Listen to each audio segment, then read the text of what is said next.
Inspector کو زلزلے سے قبل ٹیلی فون کال ملی تھی کہ ممتاز کی غداری پر برہمی کا اظہار کرنے کے لیے وہ لوگ زلزلہ پیدا کریں گے۔ ساتھ ہی انہوں نے ممتاز کو باز رکھنے میں ہماری ناکامی پر سزا دینے کے لیے فی کس رقم 20,000 سے بڑھا کر 40,000 کر دی ہے، لیکن اگر ہم کاروباری نقطہ نگاہ سے دیکھیں تو یہ رقم دے کر بھی خسارے میں نہیں رہیں گے۔ یہ بھی ایک نئی قسم کی سرمایہ کاری ہوگی، بہت اعلیٰ اور سود مند سرمایہ کاری۔ اتنی سود مند سرمایہ کاری سے مجھے تو معافی رکھیں۔ شہزاد نے جواب دیا، شہزاد صاحب ذرا ٹھنڈے دل سے سوچئے، یہ سب کچھ ہماری ہی بھلائی کے لیے ہوگا۔ مارٹن ریکر نے پہلی مرتبہ زبان کھولی، لیکن میں اتنی خطیر رقم ادا نہیں کر سکتا۔ شہزاد نے دو ٹوک انداز میں جواب دیا۔ ریکر نے جنجلا کر میز پر گھونسا مارتے ہوئے کہا، میں بھی ادا نہیں کر سکتا، میں بھی اتنی استطاعت نہیں رکھتا جناب۔ تب پھر کیوں ادا کر رہے ہیں؟ کیونکہ میں اپنے خاندان کو ملبے میں دب کر مرتے ہوئے دیکھنا نہیں چاہتا۔ اگر ہم نے انہیں رقم ادا نہ کی تو ایسا زلزلہ آئے گا کہ ہماری جائیداد و مکان اور زمین حتیٰ کہ سب کچھ تہس نہس ہو جائے گا، اور اگر ہم میں سے کوئی بھی زندہ بچا تو وہ اپنے پیاروں کی لاشیں دیکھ کر یا تو خودکشی کر لے گا یا پھر زندہ درگور ہو جائے گا۔ میری تجویز یہ ہے کہ زلزلہ پیدا کرنے والوں کو ان کی مطلوبہ رقم اس وادی کا سب سے امیر شخص باقاعدگی سے ادا کرتا رہے۔ شہزاد نے مسکراتے ہوئے بلوت رائے کی طرف دیکھ کر کہا، اور میرا خیال ہے رائے صاحب ہی سب سے امیر ہستی ہیں۔ میں نے وادی کے لوگوں سے سنا ہے کہ یہ اس علاقے کے مالک ہیں۔ اگر انہیں وادی والوں سے اتنا ہی پیار ہے تو پھر ساری رقم یہ خود ہی کیوں ادا نہیں کرتے؟ صرف اس لیے کہ یہ میرے ساتھ انصاف نہیں ہوگا۔ بلوت رائے نے اسپاٹ لہجے میں جواب دیا، تب پھر ہم 4 ہی کیوں ادا کریں؟ آپ وادی کے لوگوں پر ٹیکس لگا کر مطلوبہ رقم بآسانی حاصل کر سکتے ہیں، لیکن اس طرح ان کے اس حکم کی خلاف ورزی ہوگی کہ رقم کا معاملہ بھی خفیہ رکھا جائے۔ وہ لوگ ہر بات خفیہ رکھنا چاہتے ہیں۔ مدن لال نے لقمہ دیا، میری سمجھ میں یہ نہیں آتا کہ جس شخص کو وادی میں آئے ابھی 1 دن ہی ہوا ہے وہ ہمیں پڑھانے کی کوشش کیوں کر رہا ہے؟ خاموش رہو مدن لال، بلوت رائے نے انسپیکٹر کو کڑی نظروں سے گورتے ہوئے کہا، اور پھر شہزاد کی طرف متوجہ ہو گیا۔ ہمیں ہدایت کی گئی ہے کہ حکام میں سے کسی کو بھی اس معاملے کی سنگن نہیں ملنی چاہیے۔ آپ کو شاید یہ معلوم ہوا ہو کہ ممتاز حسین کی موت زہریلی خوراک کی وجہ سے واقع ہوئی ہے، لیکن حقیقت اس کے برعکس ہے، اسے قتل کیا گیا ہے۔ اس کا جرم یہی تھا کہ اس نے حکام کو آگاہ کر دیا، لہٰذا وہ نہ صرف خود بلکہ اس کے ساتھ آنے والا سرکاری افسر بھی مارا گیا۔ شاندار، شہزاد نے مسکراتے ہوئے کہا، اور مارٹن ریکر کی بویں استجابیہ انداز میں ہلتے ہوئے دیکھی۔ شرما کرسی کی پشت گاہ سے ٹیک لگا کر اسے دیکھنے لگا اور بلوت رائے کی آنکھوں میں سرد مہری جنم لینے لگی۔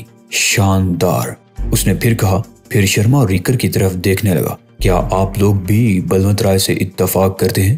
ریکر کے چہرے پر حیرت کی پرچھائیاں لرزنے لگی۔ میں سمجھا نہیں، شرما نے کہا۔ میں پوچھ رہا تھا کہ کیا آپ لوگ واقعی رقم ادا کرتے ہیں یا محض مجھے لوٹنے کی منصوبہ بندی ہو رہی ہے؟ ہم ادائیگی کرتے ہیں، شرما کے جواب پر ریکر نے بھی اس بات میں سر ہلا دیا۔ ٹھیک ہے حضرات، میں آپ کی رقم بچا لیتا ہوں، شہزاد نے بڑے اعتماد سے اعلان کیا۔ میں آپ کے سامنے اس شخص کو بے نقاب کیے دیتا ہوں جو سب کو بلیک میل کر رہا ہے۔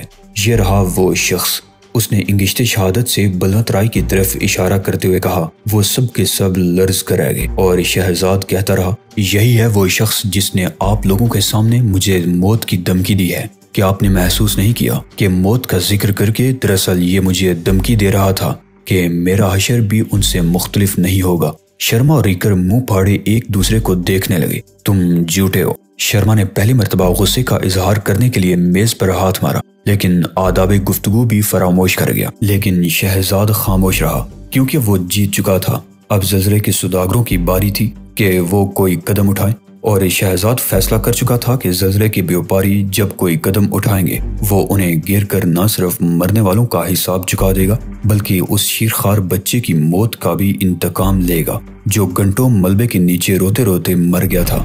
فیصلہ کرنے کے لیے نہ تو سینموگراف دیکھنا پڑا اور نہ ہی کمپیوٹر حاصل کرنا پڑا۔ شہزاد کو بہر صورت مرنا تھا، اس کی شخصیت خطرناک ہو سکتی تھی، اور بلا انسپیکٹر مدن لال کو شہزاد کی موت پر کوئی اعتراض ہو سکتا تھا۔ وہ ایک ٹرالر کے اندر لکڑی کی کرسی پر بیٹھا باہر دیکھ رہا تھا، وہ ان کے حسن کی تاب نہیں لا سکتا تھا، لہٰذا اس نے ان کی طرف دیکھنے کی کوشش بھی نہیں کی۔ تم ممتاز حسین کے ساتھ تھی نا؟ مدن لال نے موضوع بدلتے ہوئے کہا، اور تم ہی نے اسے قتل بھی کیا ہے؟ ہاں،